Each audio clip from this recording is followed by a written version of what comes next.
ધોરણ 10 ની અંદર આપણે 16મું પ્રકરણ આજે ચાલુ કરીએ તો 16મું પ્રકરણ છે આર્થિક ઉદારીકરણ અને વૈશ્વિકીકરણ। તો આર્થિક ઉદારીકરણ અને ભેગું ખાનગીકરણ પણ આવશે, પણ ખાનગીકરણ એ ઉદારીકરણનો જ એક ભાગ ગણાય, એટલે આર્થિક ઉદારીકરણ અને વૈશ્વિકીકરણ એવું નામ આપેલું છે। સૌથી પહેલી બાબત કે ભાઈ આ પ્રકરણની અંદર આપણે કઈ કઈ વસ્તુ શીખશું। પ્રકરણ નાનું એવું છે, બહુ વાર નહીં લાગે, ઝડપથી પૂરું થઈ જાય।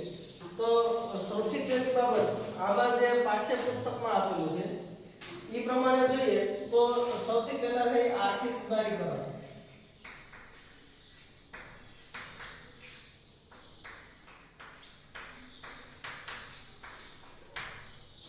તો આર્થિક ઉદારીકરણનો અર્થ પછી ઉદારીકરણના અર્થની અંદર તો કે ઉદારીકરણનો અર્થ શું એમ, અને ત્યાર પછી ઉદારીકરણ માટે સરકારે કરેલા ફેરફાર, બરોબર, સરકારે લીધેલા નિર્ણયો। તો આજે 1991 ની અંદર સૌથી મોટા સુધારા કરવામાં, આમ તો સમયાંતરે સરકાર છે પોતાની આર્થિક નીતિઓની અંદર ફેરફાર કરતી હોય, પણ 1991 ની અંદર મોટા આર્થિક સુધારા કરવામાં આવ્યા। તો એ મોટા આર્થિક સુધારાની અંદર તો કે એની જરૂરિયાત કઈ હતી એ બધી આપણે છે કે ભાઈ સુધારા કરવા પડ્યા, બરોબર। આર્થિક ઉદારીકરણ અને વૈશ્વિકીકરણ શા માટે અપનાવવું પડ્યું તો એને પણ ચર્ચા કરીશું। તો એની અંદર જ્યારે સરકાર કોઈ આર્થિક નિર્ણયો લે, કોઈ પણ નિર્ણય લે ત્યારે છે એ જે તે ક્ષેત્રને લગતું હોય, બરોબર, જે નિર્ણય જે ક્ષેત્રને લગતો હોય એની અંદર મોટા પ્રમાણમાં ફેરફાર કરવો પડે, અને એ ફેરફારો સુધારા અમલમાં લાવવા માટે એના છે એ ઘણા ફેરફાર કરવા પડે। ટૂંકમાં પ્રજાએ છે એને જે ક્ષેત્ર લગતું હોય એને છે એ થોડું ઘણું છે એ સંઘર્ષ કરવો પડે અથવા તો ભોગવવું પડે, પણ એ સુધારા છે એ જરૂરી હોય ત્યારે સરકારે લીધે। દાખલા તરીકે થોડાક વર્ષ પહેલા આપણે, બરોબર, 1-2 વર્ષ પહેલા જીએસટી આવી, બરોબર, ગુડ્સ સર્વિસ ટેક્સ। તો એ જીએસટી આવ્યો તો ઘણા લોકોએ વિરોધ કર્યો હતો કે ભાઈ ટેક્સ કેવી રીતે ભરવો અને એનું બિલ બનાવવું, આ બધું તકલીફ પડે। તો ધીમે ધીમે છે એ બધું ગોઠવાઈ જતું હોય, એટલે શરૂઆતમાં થોડીક તકલીફ પડે, પણ એ લગભગ છે એ સુધારા કે જે ફેરફાર હોય એ જરૂરી હોય। તો આર્થિક નિર્ણયો છે સરકારે કેટલાક નિર્ણયો લીધા અને એના દ્વારા જે ઉદારીકરણ અમલમાં આવ્યું। ત્યાર પછી એના લાભ, ઉદારીકરણથી લાભ શું થયા અને ત્યાર પછી ગેરલાભ। આની અંદર જ છે એ ખાનગીકરણ આવશે। ખાનગીકરણ એનો અર્થ, બરોબર, ત્યાર પછી લાભ, ગેરલાભ, ત્યાર પછી વૈશ્વિકીકરણ,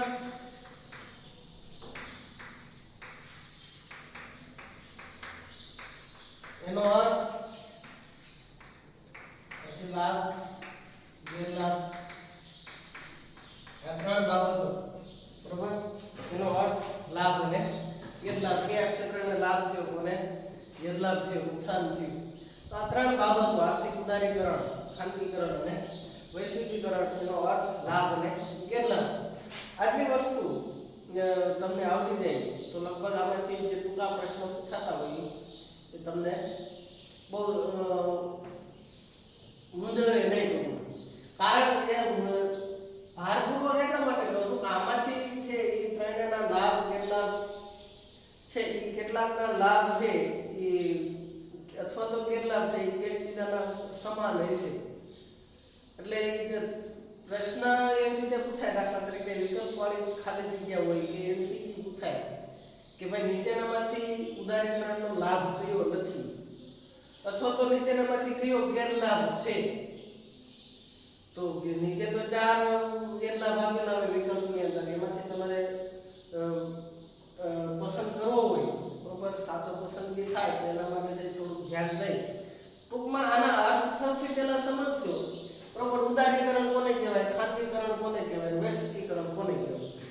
પહેલા મહત્વની વસ્તુ એનો અર્થ સમજી લેવાનો કે ભાઈ અર્થમાં શું કહેવા માંગે, ઉદારીકરણ કોને કહેવાય અને ઉદારીકરણમાં સરકારે શું ફેરફાર કર્યો, હવે એ ફેરફાર કરે એનાથી કોને લાભ થાય કોને ગેરલાભ થાય, બરોબર. આ વસ્તુ સમજી જાઓ તો બહુ વાંધો ન આવે.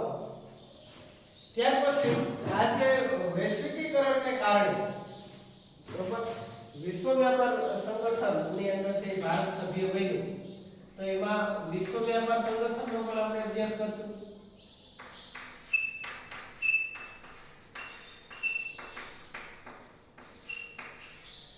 વિશ્વ વ્યાપાર સંગઠન પછી એના ધ્યેયો, શા માટે વિશ્વ વ્યાપાર સંગઠનની સ્થાપના થઈ, ધ્યેયો, પછી એના કાર્યો અને એનાથી ભારતને થયેલા લાભ.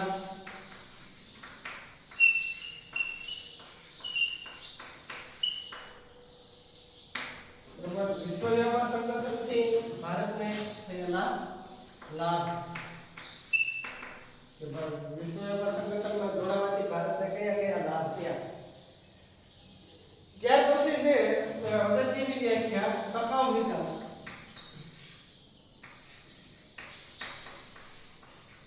ટકાઉ વિકાસ કોને કહેવાય, બરોબર, ટકે એવો વિકાસ, ટકાઉ વિકાસ, સંપોષિત વિકાસ, સુપોષિત વિકાસ, એની અલગ અલગ વ્યાખ્યા છે. ત્યાર પછી ટકાઉ વિકાસની વ્યૂહરચના અને પ્રદૂષણ ઘટાડવા માટે સરકારે લીધેલા પગલાઓ, બરોબર. આટલી વસ્તુ, પર્યાવરણ સુરક્ષા માટેના પગલાઓ, આટલી વસ્તુ છે એ આપણે આ ચેપ્ટરની અંદર અભ્યાસ કરવાના છીએ. તો શરૂઆત કરીએ.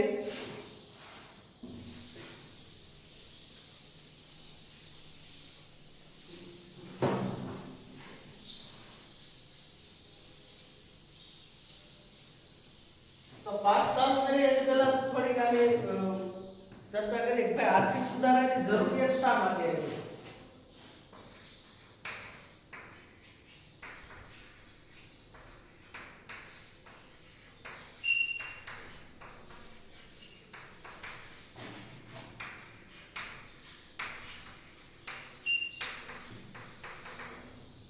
આર્થિક સુધારાની જરૂરિયાત શા માટે હતી, શા માટે આર્થિક સુધારા કરવા પડ્યા.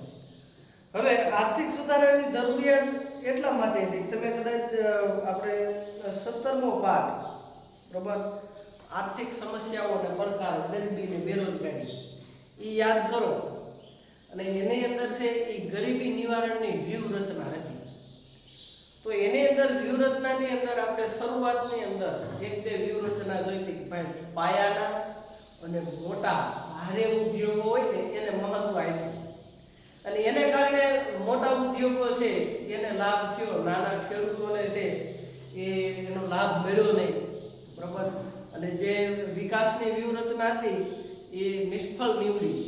કારણ તો કે એનાથી નાના ઉદ્યોગોને કે નાના જે કાંઈ વર્ગ હતો, બરાબર, ગરીબ વર્ગ, એને લાભ ન થયો. ધારણા મુજબ વિકાસ ન થયો, બરાબર. લાભ છે એ છેવાડાના લોકો સુધી પહોંચ્યા નહીં. જેટલી ધારણા હતી એ પ્રમાણે રોજગારી તો સર્જન ન થયું, એટલે લોકોને રોજગારી ન મળી, તો એના કારણે વ્યૂહરચના નિષ્ફળ ગઈ. તો એવી જ રીતે 1947 ટૂંકમાં આઝાદી પછી 1991 સુધી આપણા દેશની અંદર છે એ જે આર્થિક નીતિઓ હતી એની અંદર એ આર્થિક નીતિ કેવી હતી તો કે નિકાસ વિરોધી,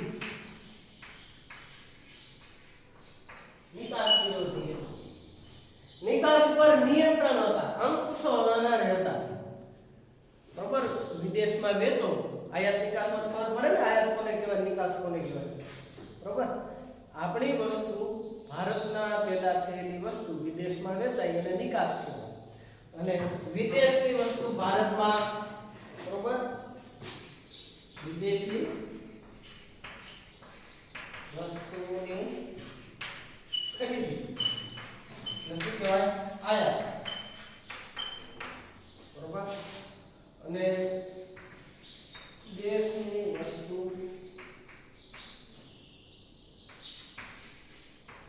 વિદેશમાં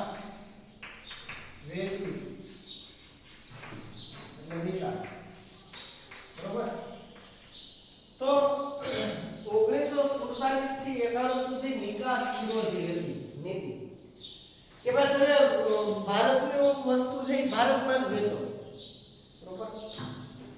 એનાથી શું થાય તો કે ભારતની એની પાછળ સરકારનો કેટલાક ટૂંકમાં કારણો હતા કે સરકાર વિદેશમાં નિકાસ શા માટે નથી કરવા દેતી કે ભાઈ ભારતના લોકો છે એ અથવા તો ભારતના ઉદ્યોગો છે એના દ્વારા જે ઉત્પાદિત થયેલી વસ્તુ છે, ભારતના લોકો દ્વારા થયેલી ઉત્પાદિત થયેલી વસ્તુઓ છે એ વિદેશમાં માનો કે નિકાસ કરે તો એ તો વિદેશમાં જતી રહે, ભારતના લોકોને લાભ મળે નહીં.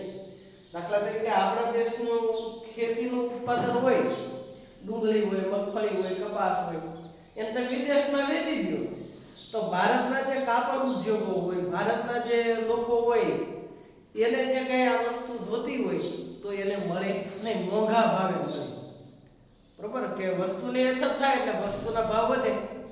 મગફળી છે વિદેશમાં વેચાઈ જાય, ડુંગળી વેચાઈ જાય વિદેશમાં, ફ્રૂટ બધું વિદેશમાં વેચાય, આપણે ભારતના લોકોને એને ખરીદી કરવી હોય કે એનો ઉપયોગ કરવો હોય તો કે ભાઈ હાજર ભાઈ મળે, ન હોય તો ન મળે. તો એનાથી ભારતની અંદર વસ્તુઓ જે વપરાશી વસ્તુઓ હોય જો વિદેશમાં નિકાસ થઈ જાય તો ભારતની અંદર જે તે વસ્તુની જે અછત ઉદ્ભવે, એ અછત ન ઉદ્ભવે, ભારતની વસ્તુ ભારતમાં જ રહે એટલા માટે છે એ નિકાસ ઉપર સરકારે અંકુશ મૂક્યા હતા, નિયંત્રણ મૂક્યા હતા. નિયંત્રણમાં શું હોય તો કે ટેક્સ મૂકેલો હોય, બરોબર.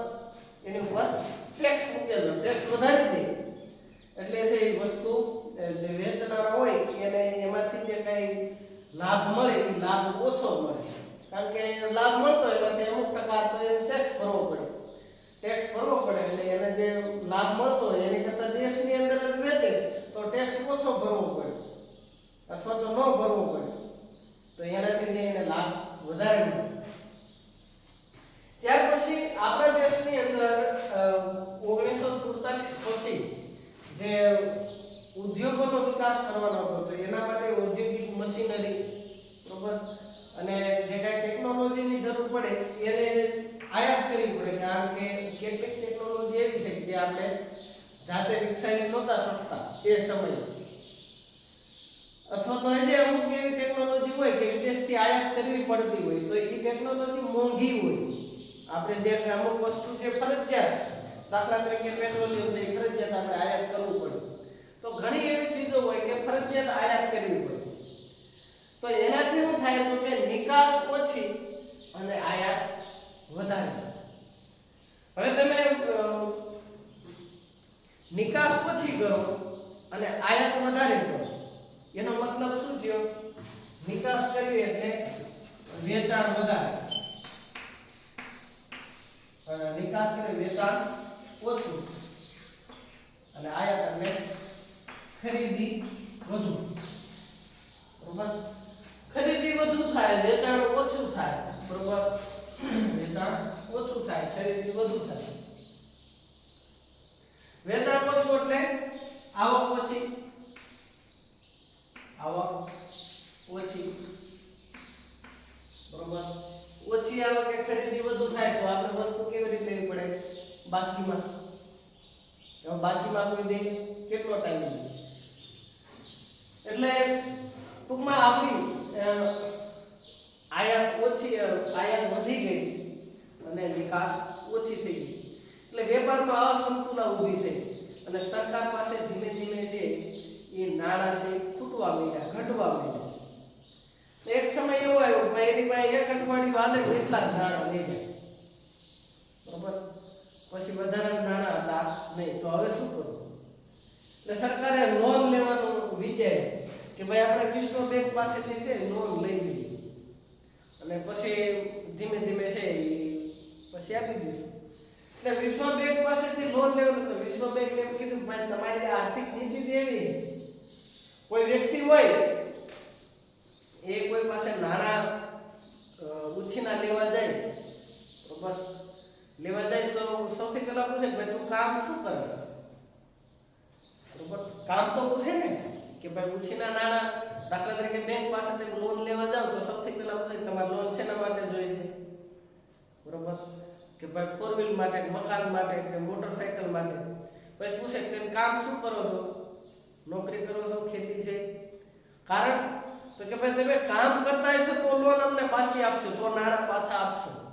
કામ નહીં કરતા હોય તો પૂછ મારી બીએ દેશે. તો એવી રીતે તો કોઈ નાણાં આપે નહીં.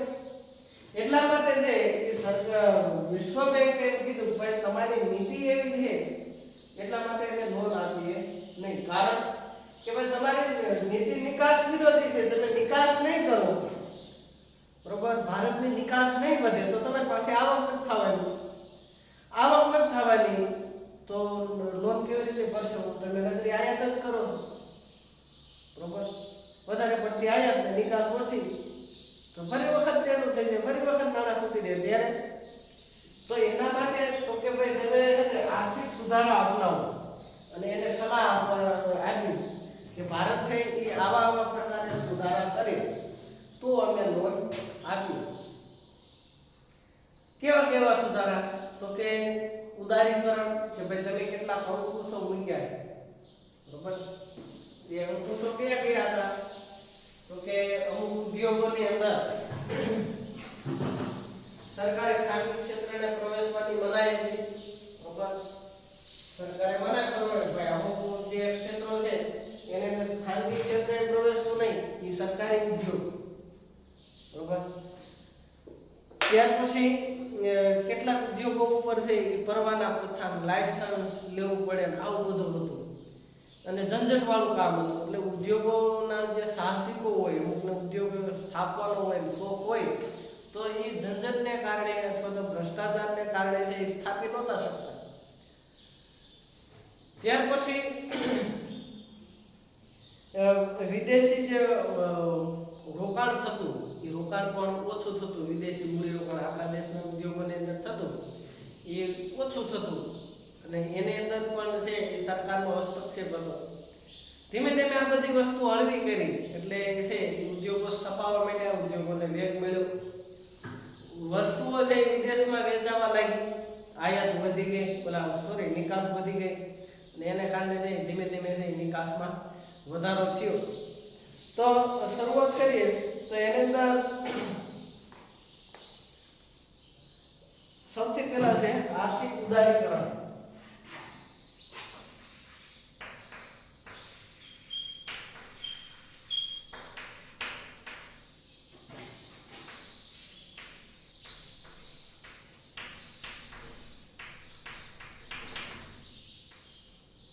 ઉદારીકરણ બરોબર. ઉદાર એટલે શું થાય? ઉદાર કોને? ઉદાર એટલે તો કે સહાનુભૂતિ વાળું બરોબર, અંકુશ વગરનું, સ્વતંત્રતા આપે એવું, દયા વાળું બરોબર. તો એને ઉદાર કહેવાય કે ભાઈ સહાનુભૂતિ વાળું વાતાવરણ સરકારે તૈયાર કર્યું કોના પ્રત્યે? ઉદ્યોગો પર. તો ઉદારીકરણની વ્યાખ્યા લખીએ.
તેવી નીતિને ઉદારીકરણ કહેવાય.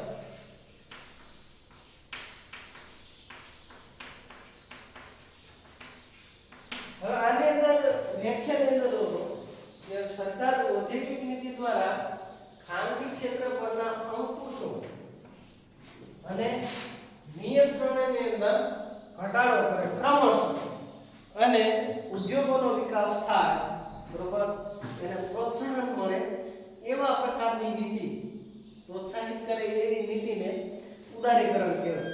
તો એની અંદર સરકારે શું કર્યું તો કે સૌથી પહેલી બાબત, બરોબર, સરકારે કરેલા ફેરફાર કે ભાઈ ઔદ્યોગિક નીતિ દ્વારા ઉદારીકરણ દ્વારા સરકારે કયા પગલાં લીધા તો કે સૌથી પહેલી બાબત છે કે ભાઈ જાહેર ઉદ્યોગો અને સાહસો માટે જે અનામત હતા એનું પ્રમાણ ઘટાડ્યું, બરોબર.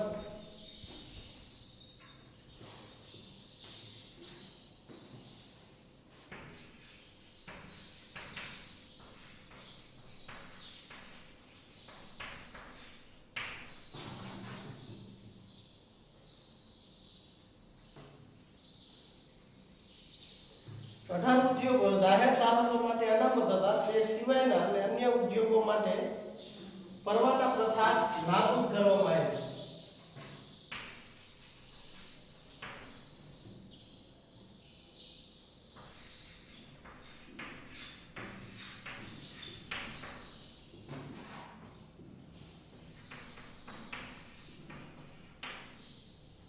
ટૂંકમાં લખીએ આપણે કે ભાઈ પરવાના પ્રથા નાબૂદ કરવામાં આવી. તમને યાદ રહેજો પરવાના પ્રથા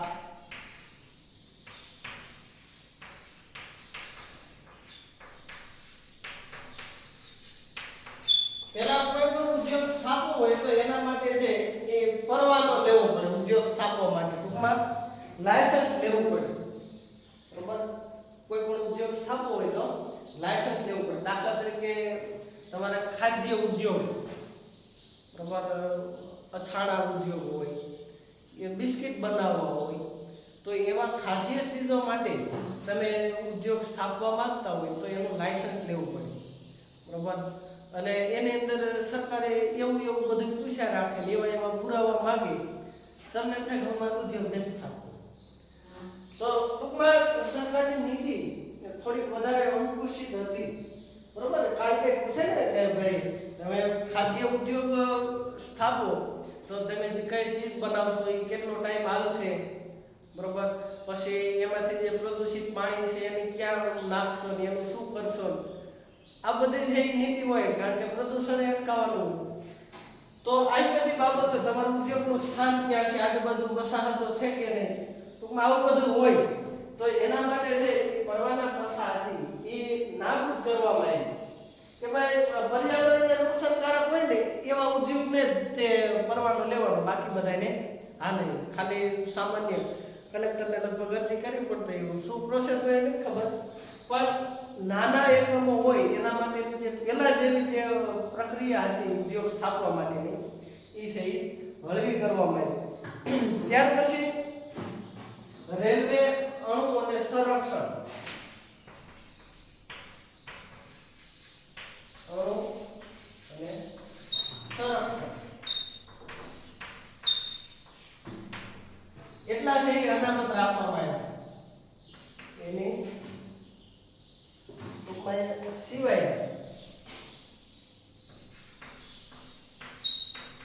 સિવાયના ઉદ્યોગોમાં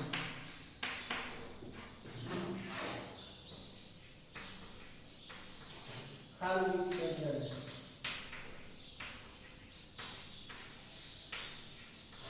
પ્રવેશવાની છૂટ, બરોબર. ફક્ત સરકારે ત્રણ ઉદ્યોગ પોતાના આ જે ત્રણ ક્ષેત્રો છે રેલવે, બરોબર, અણુ ઉદ્યોગ અને સંરક્ષણ, ટૂંકમાં હથિયાર બનાવવા, બરોબર. હથિયાર એટલે પાવડર પ્રકારનું કુવાડા એવું નહીં, સંરક્ષણ માટેના હથિયાર હોય એ, બરોબર, મશીન ગન એવું બધું. તો રેલવે, અણુ અને સંરક્ષણ માટેના હથિયાર એ ત્રણ ઉદ્યોગ સરકારે પોતાના હસ્તક રાખ્યા. બાકીના જે ઉદ્યોગ હતા એમાં ખાનગી પેઢી પ્રવેશી શકે, ખાનગી વ્યક્તિ ઉદ્યોગ સ્થાપી શકે. નહીંતર પહેલા છે એ સરકારના ઘણા બધા અંકુશો હતા કે એની અંદર છે એ કોઈ ખાનગી ક્ષેત્ર પ્રવેશી ન શકે. હેલિકોપ્ટર ને હોવરક્રાફ્ટ ને વિમાન બનાવવા આવું બધું હતું.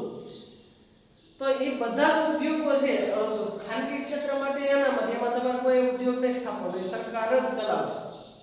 તો ખાનગી ક્ષેત્રને પહેલા કેવું ઉદ્યોગ સ્થાપો તો કે બૂટ ચંપલ બનાવીએ, બરોબર, બૂટ ચંપલ બનાવો એ ખાનગી ક્ષેત્ર, કાપડ બનાવો, વણો, તો એવા સામાન્ય ઉદ્યોગો હતા એમાં ખાનગી ક્ષેત્ર થઈ પ્રવેશી.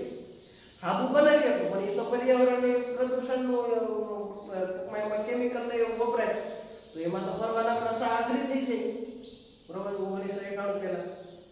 એટલે ટૂંકમાં દેશના જે ઉદ્યોગોના માટે જે સાહસિકો હોય એને નિરસ્તાભર્યું વાતાવરણ મળે એવા પ્રકારની નીતિ હતી. તો એમાં જે રેલવે અંગોને સંરક્ષણ, બાકી બધામાં કે જેને જે ઉદ્યોગ સ્થાપવો હોય સ્થાપી દે. અને જો પર્યાવરણને નુકસાનકારક હોય એવા પ્રકારનું તમારું કારખાનું હોય, એમાંથી પ્રદૂષણ ફેલાયેલું હોય તો છે એ તમારે સંવેદનશીલ હોય તો છે એ પરવાના છે એ લેવા પડે, લાયસન્સ લેવું પડે. જો પ્રદૂષણ ન ફેલાય એવું હોય તો કેન્દ્ર સરકારની છે મંજૂરી લેવાની છે એ જોગવાઈ રદ કરવામાં આવી. એટલે પ્રદૂષણ ફેલાવે તો કેન્દ્ર સરકારની મંજૂરી લેવી પડે અને કેન્દ્ર સરકાર છે એ મંજૂરી આપે તો તમે ઉદ્યોગ સ્થાપી શકો, નહીં સ્થાપી શકો નહીં. ત્યાર પછી ઉદ્યોગો માટે ફરજિયાત નોંધણી પ્રથા હતી એ રદ કરવામાં આવી, બરોબર. જે આમાં બે આવે, ફરજિયાત નોંધણી પ્રથા રદ કરવામાં આવી. ત્રીજું, ચોથું, પર્યાવરણને પ્રદૂષણ ફેલાય એમ હોય, પર્યાવરણીય પ્રદૂષણ ફેલાય એમ હોય તો જ લાયસન્સ લેવાનું. જો ન ફેલાય એમ હોય તો કેન્દ્રની મંજૂરી લેવામાં આવતી નથી, બરોબર. તો આ ચાર બાબતો છે એ આર્થિક ઉદારીકરણની અંદર આવશે. હવે લાભ અને ગેરલાભ છે એ પછીના લેક્ચરની અંદર જોઈશું. હોમવર્કની અંદર આર્થિક ઉદારીકરણની વ્યાખ્યા અને એની અંદર સરકારે કરેલા ફેરફાર, બરોબર, ચાર ફેરફાર છે એ તમારે લખવાના છે.